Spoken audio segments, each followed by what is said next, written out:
At dahil nga malapit na naman ang pasukan, kaya eto nagbukas na kami ng alkansya. Tama nga ang kasabihan na kapag may isinuksok, may madudukot. O diba? Kaya yan nga, sinimulan na namin bilangin kung magkano nga inabot.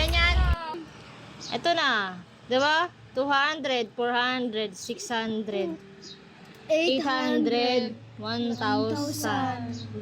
This line is 1,000 pesos. 3,000, 2,000. Uy, ang dami pala! 2,000, 3,000, 4,000. 4,800 peso. Almost 5,000. Tuwang-tuwa nga ako dyan mga mima kasi hindi ko akalain na ganyan pala kalaki. Malaki na para sa amin ang ganyang halaga. Hindi ko inaasahan na ganyan pala kalaki ang aabutin. Nag-start lang kami niya nung second week ng February. Kaya yan na mga excited ng mga bata. Sabi ko tara na, punta na tayo ng Wmart. At magsimula ng mag-shopping galore ng mga school supplies. Nagtutulukan pa nga mga bata kung sino magbibitbit kasi ang bigat-bigat. Kaya yan naman, excited na ang mga bata para makabili ng mga school supplies. Buti na lang nakapag-ipon ako. At least maaga tayo makakapali ng mga school supply. Hindi tayo may kipagsiksikan sa iba. Bakit kaya mga bata ngayon ang hilig sa kuromi? Walang kasawang kuromi. Kaya yan ang gusto ng bag na kuromi.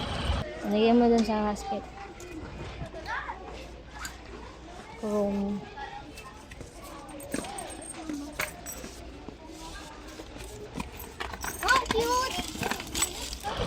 Ito naman ang panganay ko, hindi makapili ng magandang bag. Wala siyang nagustuhan bag. Sabi ko, order na lang siya sa Lazada or sa Shopee.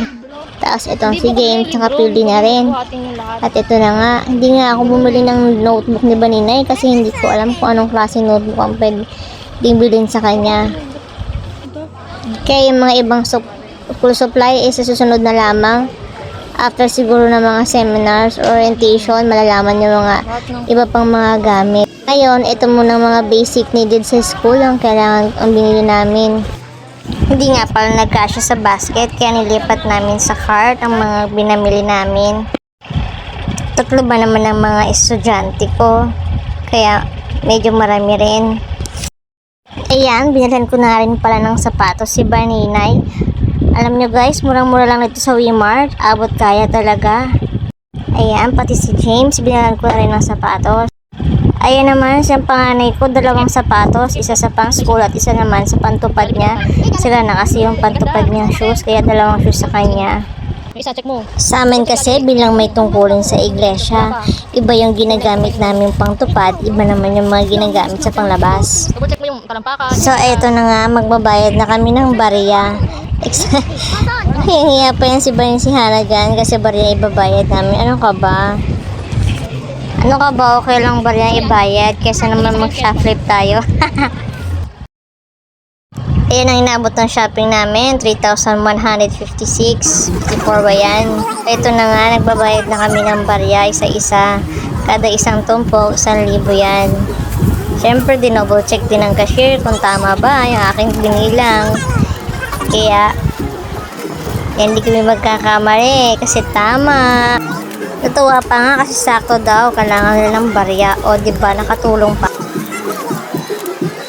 At dahil may sobra pa sa pera, ayan nakapag Jollibee pa kami gamit ang barya nga ipon.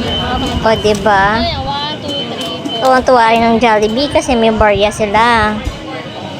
May natira pa nga sa kanilang sa aming ipon, kaya naman gagamitin yun sa pasukan na. Alam ko may mga extra pang mga gamit or school supply na kailangan pang bilhin. Maraming salamat sa panonood. Hanggang sa muli. Bye-bye!